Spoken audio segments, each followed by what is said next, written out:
Now, I talked to you about having a balance of equity and fixed income in that portfolio and changing that every year. It's called rebalancing. So that way, when you're 35, it's different than when you were 30. You have more fixed income and less equities the older you get. Well, there's something called target rate funds.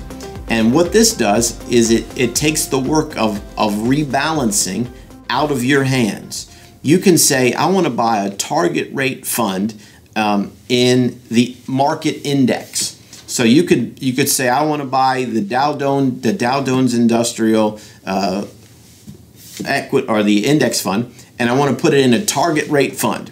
Well, the target rate takes your age and says, okay, you're 30 years old right now. So in 35 years, you're going to retire. So let's buy a target rate fund for 2055. And so it picks that date and it sets it up automatically to change the balance of equity and fixed income over time over that 35 years, and it rebalances itself automatically. So rather than you have to do anything, you can just pick the target rate fund that you want and pick the date and invest in that fund, and it's got the diversification of the mix of the type of investment you want, and it has the mix of bonds and stocks that rebalance itself over time. So I picked a target rate fund for the age that I want to be when I retire, and that's what I invest in. And I just put money in there constantly and let it alone. And when I get to, the older I get, it exposes me to less risk and adds more fixed income or more bonds into my portfolio. So we're getting deep in here into some financial tips and tricks of investment. And we may be on the 5th floor, the 6th floor. There's multiple different levels of this. But again, it all starts back with the discipline.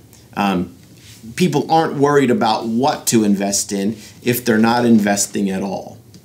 So if you start with, I want to invest, then you get into the question of how and where. And that opens up a whole different strategy of what's the best way to do it, how do I mix it up, how do I pay the less taxes, how do I get the best return on my money. And there's tons and tons of books and research available to help you get the best possible return that you can and pay the least amount of taxes.